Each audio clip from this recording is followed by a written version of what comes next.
ಇತ್ತೀಚಿನ ಸಂಚಿಕೆಗಳನ್ನು ಜಾಹೀರಾತಿನ ಕಿರಿಕಿರಿ ಇಲ್ಲದೆ ನೋಡಿ.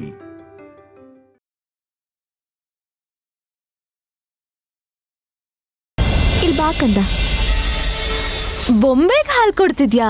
ಏಯ್, ಬೊಂಬೆ ಗಿಂಬೆ ಅಂದೆ ಅನ್ಕೋ. ನಾನಂತೂ ಸುಮ್ಮನೆ ಇರಲ್ಲ, ಹೇಳ್ತಾ ಇದ್ದೀನಿ. ನೀವೇನಾದ್ರೂ ಮಾಡ್ಕೊಳ್ಳಿ, ಅದನ್ನ ತಗೊಂಡು ನಾನೇನ್ ಮಾಡ್ಲಿ? ನನ್ ಮಗಳು ಗಾನವಿಯಲ್ಲಿ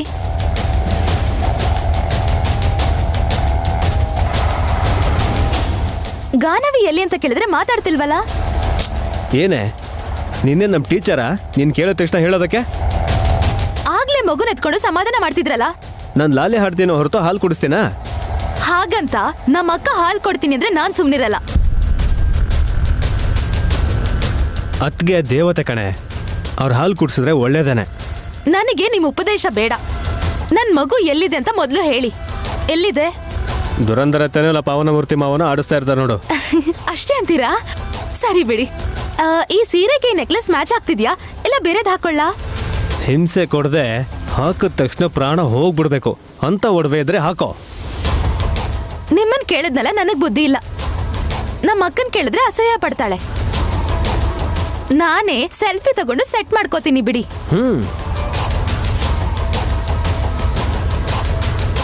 ಯಜಮಾನ್ರೆ,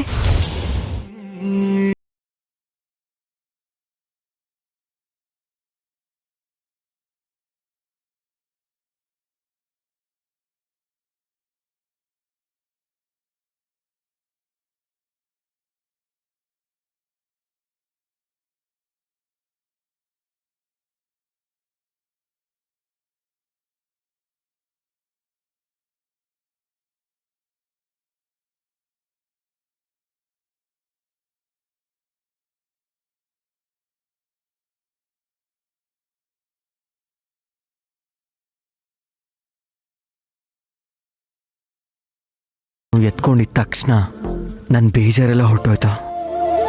ಚಿಕ್ಕ ಮಕ್ಕಳನ್ನ ಎತ್ಕೊಂಡ್ರೆ ದೇವರು ನಮ್ಗೆ ಹತ್ರ ಆದಂಗೆ ಯಜಮಾನ್ರೆ.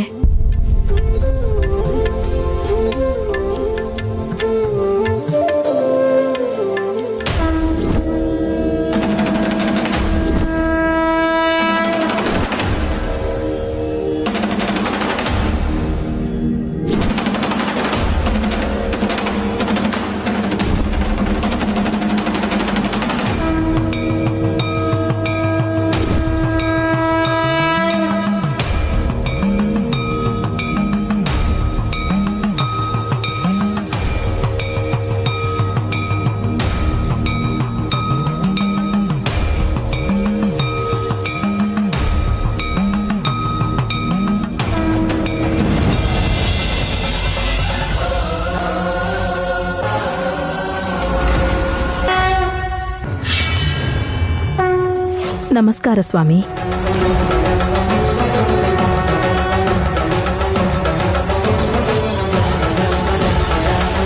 ಉತ್ತರ ಸಿಗದೆ ನನಗೆ ಗೊಂದಲ ಆದಾಗ ನಿಮ್ಮನೆ ಭೇಟಿ ಮಾಡೋದಲ್ವಾ ಸ್ವಾಮಿ? ನೀನು ಹುಡುಕೊಂಬರೋ ಅವಶ್ಯಕತೆ ಇಲ್ಲ ತಿಲೋತ್ತಮ. ನಿನ್ನ ಮೃತ್ಯು ನಿನ್ನ ಹುಡುಕೊಂಡು ಬರುತ್ತೆ.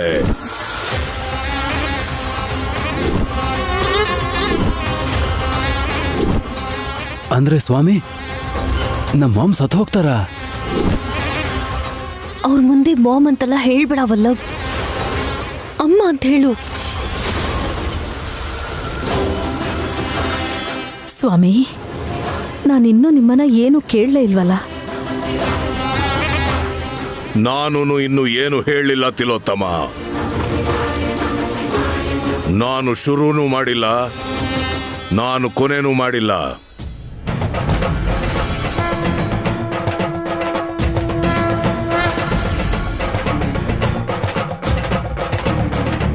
ಕರ್ತ ಕರ್ಮ ಕ್ರಿಯಾ ಎಲ್ಲದಕ್ಕೂ ಆದಿದೇವನೇ ಮೂಲ.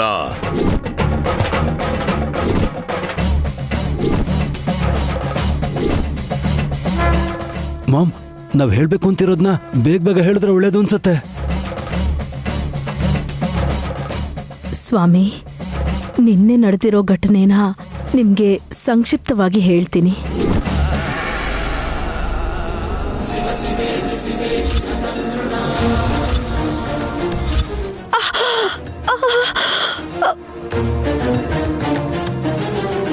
ಹೀಗೆಲ್ಲ ಆಯ್ತು ಸ್ವಾಮಿ. ನಾವ್ ಹೋಗಿ ನೋಡಿದಾಗ ಅಲ್ಲಿ ಸುಡುವಂತ ಪದಾರ್ಥ ಏನೂ ಇರ್ಲಿಲ್ಲ ಸ್ವಾಮಿ. ಮಾಮ್ ಕೈ ಹೇಗ್ ಸುಟ್ತು ಅಂತ ಕಣ್ಣು ಹಿಡಿಯೋಕೆ ಆಗ್ಲಿಲ್ಲ ಸ್ವಾಮಿ. ತಿಲೋತ್ತಮ, ನಿನ್ನ ಸೋಕಿದ್ದು ಬೆಂಕಿ ಅಲ್ಲ, ಹೋದ ಜನ್ಮಕ್ಕೆ ನೀನು ಮಾಡಿದ ಪಾಪ.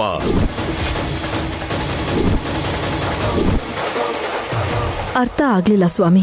ನಿನ್ನ ಸಾಯಿಸೋಕೆ ಅಂತ ಹುಟ್ಟಿರೋ ಗಾಯತ್ರಿ ದೇವಿ ನಿನ್ನ ಕೈ ಮುಟ್ಟಿದಾಳೆ.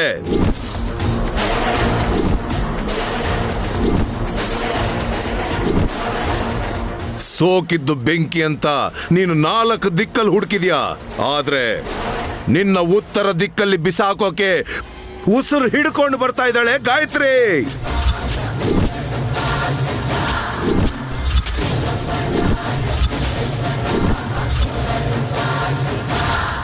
ಆಟೋಲಿ ದೊಡ್ಡಮ್ಮ ಇದ್ರ? ಆ ದೊಡ್ಡಮ್ಮ ತಾಯಿ ಇದ್ಲು.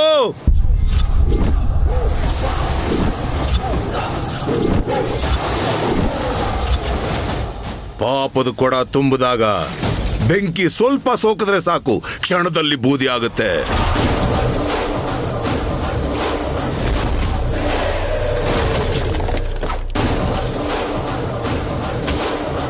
ತಿಲೋತ್ತಮನ ರಕ್ತ ಕುಡಿಯೋಕೆ ಈಗ ಹಾಲನ್ನು ಕುಡಿತಾ ಇದ್ದಾಳೆ. ಹಸುಕು ಸಾಗಿರೋ ವಿಧಿ ಗಾಯತ್ರಿ. ಅಂದ್ರೆ ಸ್ವಾಮಿ, ಗಾಯತ್ರಿ ದೇವಿ ಪುನರ್ಜನ್ಮ ಪಡೆದು ಬದುಕೇ ಇದ್ದಾಳ? ಬದುಕಿದ್ದಾಳೆ.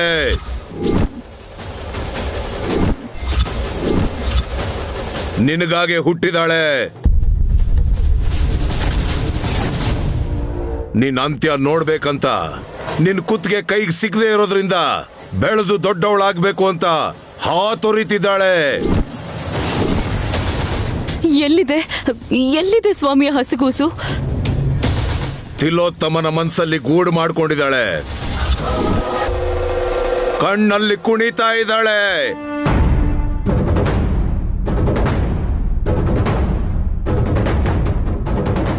ಹಾಗಲ್ಲ ಸ್ವಾಮಿ, ಅಡ್ರೆಸ್ ಹೇಳಿ, ಹೋಗಿ ಸಾಯ್ಸಾಕ್ತೀನಿ. ಹೇಳ್ತೇನೆ.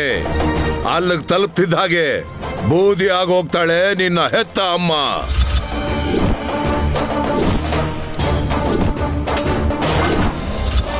ಹೋಗ್ತೀಯ ತಿಲೋತ್ತಮ? ಹಾಗೆ ಯಾಕಾಗ್ತಾ ಇದೆ? ನಿನ್ನ ಸೊಸೆ ಹೊಟ್ಟೆಲ್ ಹುಟ್ಟಿದ ಮಗುನ ದಾರಿ ತಪ್ಸಿ ಗಂಡಾಂತರದಿಂದ ಪಾರಾದ್ವಿ ಅನ್ಕೊಂಡ್ರಿ. ಅದೇ ನೀವು ಮಾಡಿದ ತಪ್ಪು.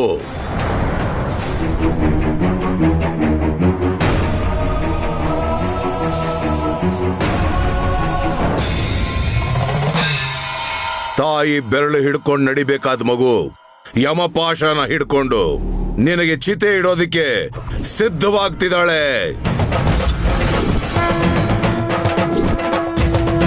ಆಂಟಿನ ಕಾಪಾಡ್ಕೋಬೇಕು ಅಂದ್ರೆ ಆ ಮಗುನ ತಡಿಬೇಕು ಅಲ್ವಾ? ಅಸಂಭವ, ಅಸಾಧ್ಯ. ಆ ಪರಶಿವ ಸ್ಮಶಾನದಲ್ಲಿ ನಿನಗೆ ಸ್ಥಳ ಮೀಸಲಾಗಿಟ್ಟಿದ್ದಾನೆ. ನೀನೇನೇ ಪೂಜೆ ಮಾಡಿದ್ರು ಅಷ್ಟೇನೆ, ಸಾವನ್ ತಪ್ಪಿಸ್ಕೊಳಕ್ ಆಗಲ್ಲ.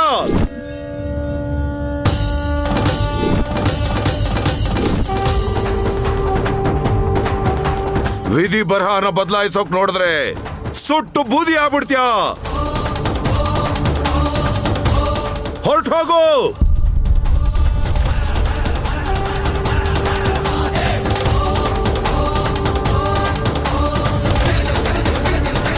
ಸ್ವಾಮಿ, ಪರಿಹಾರ?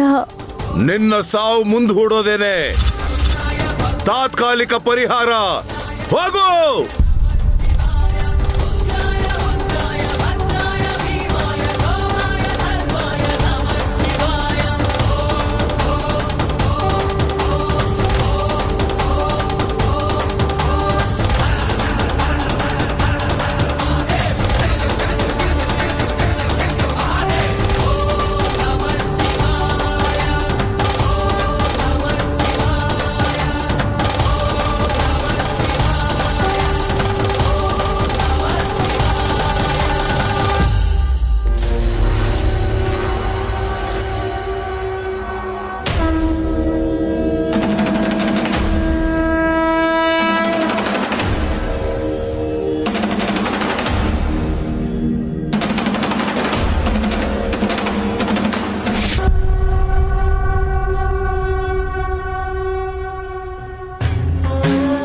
ಶಾಸ್ತ್ರಿಗಳೇ, ಏನ್ ನಿರ್ಧಾರ ಮಾಡಿದ್ರಿ? ಇಂದ್ರಕೀಲಾದಿ ಪರ್ವತದಲ್ಲಿ ನೆಲೆಸಿರೋ ಕನಕದುರ್ಗಮ್ಮನ ಪೂಜೆಗೆ ನನ್ನನ್ನು ಕರೀತಾ ಇದೀಯಾ? ದೇವಿ ಶರನ್ನವರಾತ್ರಿಯಲ್ಲಿ ಪಾಲ್ಗೊಂಡ್ರೆ 10,000ಕ್ಕೂ ಜಾಸ್ತಿ ಕೊಡ್ತಾರೆ ಅಂದೆ. ಆ ದುಡ್ಡಲ್ಲಿ 2 ತಿಂಗಳು ನಾನು ಗಾಯತ್ರಿನ ಚೆನ್ನಾಗಿ ನೋಡ್ಕೋಬಹುದು. ಆದರೆ ಈ 10 ದಿವಸ ನನ್ನ ಮೊಮ್ಮಗಳನ್ನ ಯಾರು ನೋಡ್ಕೋತಾರೆ? ಕಮಲಮ್ಮ ಬರ್ತಿದ್ದಾರೆ, ಮಗು ಜವಾಬ್ದಾರಿ ಅವ್ರು ತಗೊಳ್ತಾರ, ಕೇಳಿ. ಸರಿ. ಏನ್ ಪುರೋಹಿತ್ರೆ, ಏನಾದ್ರೂ ಬೇಕಾಗಿತ್ತಾ? ಸಹಾಯ ಬೇಕಿತ್ತು ಕಮಲಮ್ಮ. ವೆಂಕಟಾಚಲನ್ ಜೊತೆ ಆ ಕನಕದುರ್ಗಮ್ಮನ ಪೂಜೆ ಮತ್ತು ಸೇವೆ ಮಾಡಕ್ ಹೋಗ್ತಾ ಇದ್ದೀನಿ. ದಸರಾ ಮುಗಿದ ಕೂಡಲೇ ಬಂದ್ಬಿಡ್ತೀನಿ. ಅಲ್ಲಿವರೆಗೂ ನಮ್ ಗಾಯತ್ರಿನ ನೀನ್ ನೋಡ್ಕೋತೀಯಾ? ಅನ್ನ ತಿನ್ನೋ ಮಗು ಆಗಿದ್ರೆ ನಾನ್ ಚೆನ್ನಾಗಿ ನೋಡ್ಕೋತಿದ್ದೆ ಶಾಸ್ತ್ರಿಗಳೇ. ಹಾಲು ಕುಡಿಯೋ ಹಸುಗೂಸು, ತಾಯಿ ಹಾಲನ್ನ ಎಲ್ಲಿಂದ ತಗೊಂಡ್ ಬರ್ಲಿ ಶಾಸ್ತ್ರಿಗಳೇ? ಕೇಳಿಸ್ಕೊಂಡ್ಯಾ? ನನಗ ಆ ಭಾಗ್ಯ ಇಲ್ಲಪ್ಪ. ನೀನ್ ಹೋಗ್ಬಾ. ಸರಿ ಶಾಸ್ತ್ರಿಗಳೇ. 1 ನಿಮಿಷ ಪುರೋಹಿತ್ರೆ, ನಿಮ್ ಜೊತೆ ಶಾಸ್ತ್ರಿಗಳನ್ನು ಕರ್ಕೊಂಡು ಹೋಗಿ. ಮತ್ತೆ ಮಗು? ಶಾಸ್ತ್ರಿಗಳೇ, ಗಾಯತ್ರಿಗೆ ದಿನ ಹಾಲು ಕಳಿಸ್ತಿರೋ ಆ ಶ್ರೀಮಂತರು ಇದ್ದೇ ಇದಾರಲ್ಲ, ಹಾ ನಯನಮ್ಮ. ಆ ತಾಯಿ ಹತ್ರ ಈ ಮಗುನ ಬಿಡಬಹುದಲ್ವಾ? ಅವಳಿಗೆ ಗಾನವಿ ಅಂತ ಒಬ್ಳು ಮಗಳಿದಾಳಮ್ಮ. ಇರ್ಲಿ ಬಿಡಿ, ಒಂದ್ 10 ದಿವಸ ಮಗುನ ನೋಡ್ಕೊಳ್ಳೋದಿಲ್ವಾ ಹೇಳಿ? ಅಷ್ಟೇ ಬಿಡಿ, ಇನ್ನೇನು ಯೋಚಿಸ್ಬೇಡಿ. ಅವ್ರಿಗೆ ಫೋನ್ ಮಾಡಿ.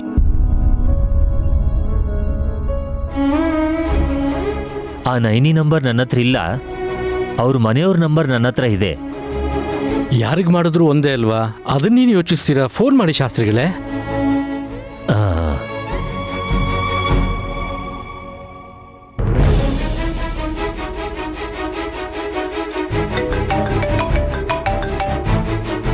ಹಲೋ, ನಾನಪ್ಪ ಜೋಗಯ್ಯ ಶಾಸ್ತ್ರಿ ಮಾತಾಡ್ತಿರೋದು.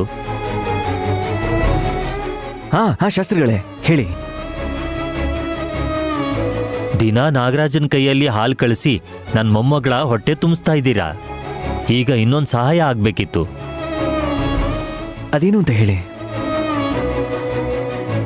ನೀವೇನೂ ತಪ್ಪು ತಿಳ್ಕೋಬಾರ್ದು. ಸಂಕೋಚ ಪಟ್ಕೋಬೇಡಿ ಶಾಸ್ತ್ರಿಗಳೇ, ಪರವಾಗಿಲ್ಲ. ಅದೇನು ಅಂತ ಹೇಳಿ. ನನ್ನ ಮೊಮ್ಮಗಳನ್ನ ಒಂದು 10 ದಿವಸ ನಿಮ್ಮ ಮನೇಲಿ ಇಟ್ಕೋಬೋದಾ? ನಾನೊಂದು ಕೆಲಸದ ಮೇಲೆ ಬೇರೆ ಊರಿಗೆ ಹೋಗ್ತಿದ್ದೀನಿ. ಹೌದಾ? 1 ನಿಮಿಷ, ನನ್ನ ಹೆಂಡತಿನ ಒಂದ್ಸಲ ಕೇಳಿಬಿಡ್ತೀನಿ. ಆಯ್ತಪ್ಪ. ನೈನಿ, ಶಾಸ್ತ್ರಿಗಳು ಊರಿಗೆ ಹೋಗ್ತಿದಾರಂತೆ. ಒಂದು 10 ದಿವಸ ಮಗುನ ನಮ್ಮ ಮನೆಗೆ ಬಿಡ್ತಾರಂತೆ. ನಿಂಗೆ ಓಕೆನಾ? ಹೌದಾ? ದೊಡ್ಡೋರವರು ಅವ್ರು ಇಲ್ಲಿಗೆ ಬರೋ ಬದಲು ನಾವೇ ಅಲ್ಲಿಗೆ ಹೋಗಿ ಮಗುನ್ ಕರ್ಕೊಂಡು ಬಂದ್ಬಿಡೋಣ ಯಜಮಾನ್ರೆ. ಡನ್. ಹಾ ಶಾಸ್ತ್ರಿಗಳೇ. ಕೇಳಿಸ್ತಪ್ಪ, ತುಂಬಾ ಸಂತೋಷ ಆಗ್ತಾ ಇದೆ. ನೀವು ಬರೋದೇ ಕಾಯ್ತಿರ್ತೀನಿ. ಬನ್ನಿ. ಓಕೆ.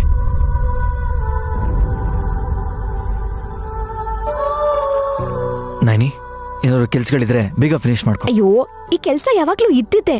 ಮೊದ್ಲು ಹೋಗೋಣ ನಡೀರಿ, ನಮ್ಮ ಮಗುನ ಕರ್ಕೊಂಡ್ ಬಂದ್ಬಿಡೋಣ. ಹಲೋ, ನಮ್ಮ ಮಗು ಅಲ್ಲ. ನನ್ನ ಹತ್ರ ಇರ್ತಾಳೆ ಅಂದ್ರೆ ನನ್ ಮಗುನೇ, ನನ್ ಕಂದಾನೆ ಅಷ್ಟೇ. ನಡೀರಿ ನಡೀರಿ ನಡೀರಿ.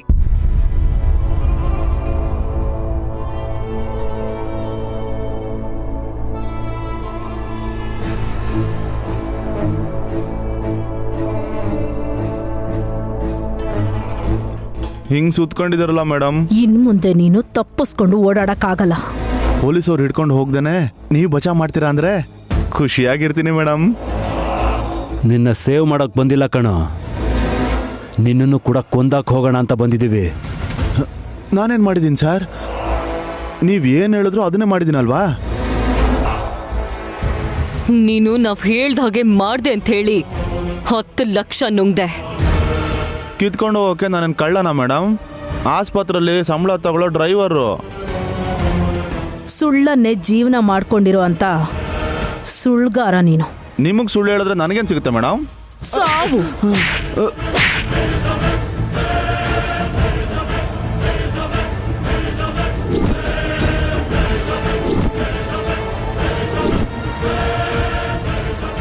ಸಾಯಿಸ್ಬಿಡ್ತೀನಿ.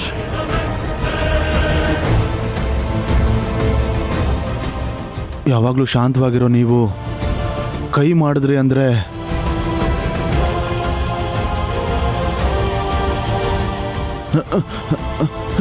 ಅಯ್ಯೋ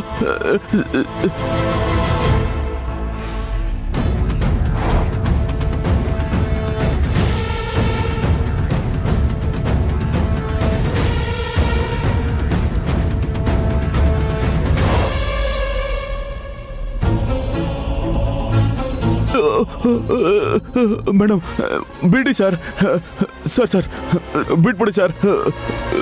ನಮ್ಮ ಮಾಮ್ ಯಾರಿಗಾದ್ರೂ ಹೊಡೆದ್ರು ಅಂದ್ರೆ ಅವ್ರ ಕತೆ ಮುಗ್ದು ಹೋಯ್ತು ಅಂತ ಅರ್ಥ ಕಣೋ.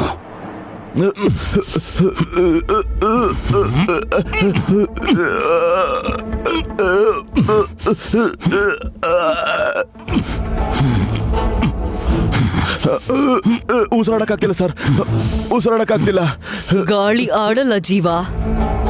ಸರಿಯಾಗಿ ನೀನ್ 10 ನಿಮಿಷದಲ್ಲಿ ಸತ್ ಹೋಗ್ತ್ಯಾ.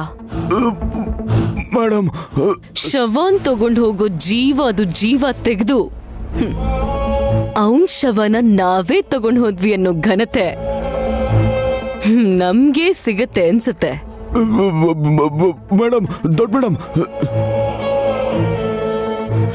ಕಾಪಾಡಿ ಮೇಡಮ್, ದೊಡ್ಡ ಮೇಡಮ್.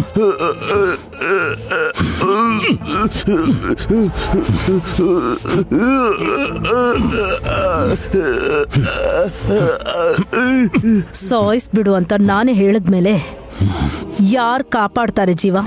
ಬದುಕಬೇಕು, ಬದುಕಬೇಕು, ನಾನು ಬದುಕಬೇಕು ಮೇಡಮ್. ನಿಮ್ ದುಡ್ಡು 10 ಲಕ್ಷ ನಿಮಗೆ ಕೊಟ್ಬಿಡ್ತೀನಿ.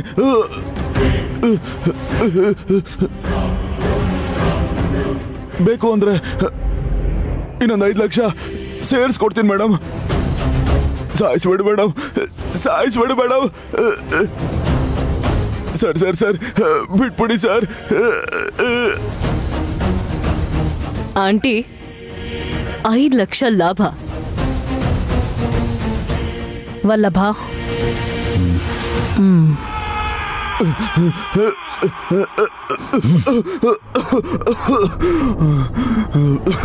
ಏಯ್, 5 ಲಕ್ಷ ಎಕ್ಸ್ಟ್ರಾ ಕೊಡ್ತೀನಿ ಅಂದಿದ್ದಕ್ಕೆ ನಾನು ನಿನ್ನ ಬಿಡ್ಲಿಲ್ಲ. ಬದುಕಬೇಕು ಅನ್ನೋ ಆಸೆಯಲ್ಲಿ ಎಷ್ಟು ದುಡ್ಡು ಬೇಕಾದ್ರೂ ಕೊಡ್ತೀನಿ ಅಂದೆ ಅಲ್ಲ ನೀನು. ಆ ಆಸೆ ನಿನ್ನ ಹತ್ರ ನಿಜ ಹೇಳ್ಸುತ್ತೆ ಅಂತ ಬಿಟ್ಟಿದ್ದೀನಿ. ಈಗ ಹೇಳು, ನಯನಿಗೆ ಹುಟ್ಟಿದ ಅವಳಿ ಮಕ್ಕಳಲ್ಲಿ ಒಂದನ್ನ ತಗೊಂಡು ಹೋಗಿ ಏನ್ ಮಾಡ್ದೆ? ಮಗು ಸತ್ತೋಯ್ತಲ್ಲ ಮೇಡಮ್.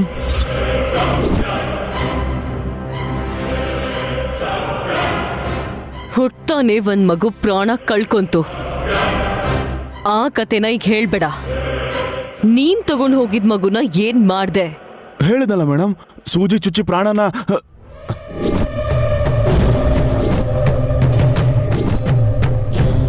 ನೀನು ಪ್ರಾಣ ತೆಗೆದಿಲ್ಲ. ನಮ್ಗಿವಾಗ ನಿಜ ಗೊತ್ತಾಗಿದೆ. ಇವನ್ ಪ್ರಾಣ ತೆಗಿಯೋವರೆಗೂ ಬೇಡ ಸರ್, ಬೇಡ ಸರ್. ಅವತ್ತೇನಾಯ್ತು ಅಂತ ಹೇಳ್ತೀನಿ.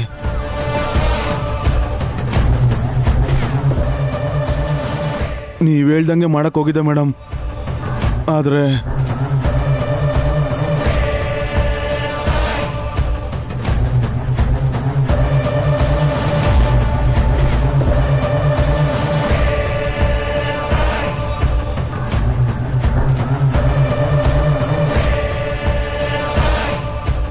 ಪಾಪದ ಕೆಲಸ ಮಾಡ್ತಿದ್ರೆ ನಮ್ಗೆ ಯಾಕೆ ಬೇಕು ಅಂತ ಹೋಗೋ ಮನುಷ್ಯರಿರುವಾಗ ಮೂಗ ಜೀವಿ ಆಗಿದ್ರು ಆ ಹೋರಿ ಮಾತ್ರ ಸುಮ್ಮನಿರಲಿಲ್ಲ ಮೇಡಮ್. ಓಡ್ಕೊಂಡು ಬಂದು ನನ್ನ ದೂರ ತಳ್ಬಿಡ್ತು. ಮತ್ತೆ ಆ ಹಸುಗೂಸಿ ಏನಾಯ್ತು? ಆ ಮಗುನ್ ಎಲ್ಲಿ ಬಿಟ್ಟು ಬಂದ ಹೇಳು. ಉತ್ರಳ್ಳಿಗೆ ಹೋಗೋ ದಾರಿಲೇ ಹೀಗಾಗಿದ್ದು ಸಾರ್. ಮಗುನ್ ಯಾರು ಎತ್ಕೊಂಡು ಹೋದ್ರು?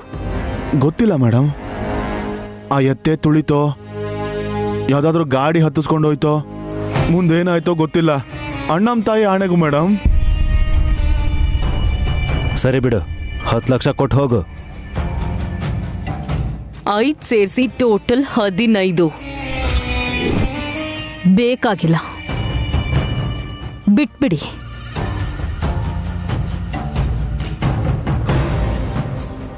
ಹೋಗ್ಲಾ ಮೇಡಮ್? ಹೋಗೋ ಮೊದಲು ನನ್ನ ಮಾತು ಕೇಳಿದ್ರೆ ನಿನ್ನ ಪ್ರಾಣ ಹೋಗಲ್ಲ. ಈ ವಿಷಯಗಳೆಲ್ಲ ಇಲ್ಲೇ ಸಮಾಧಿ ಆಗಬೇಕು.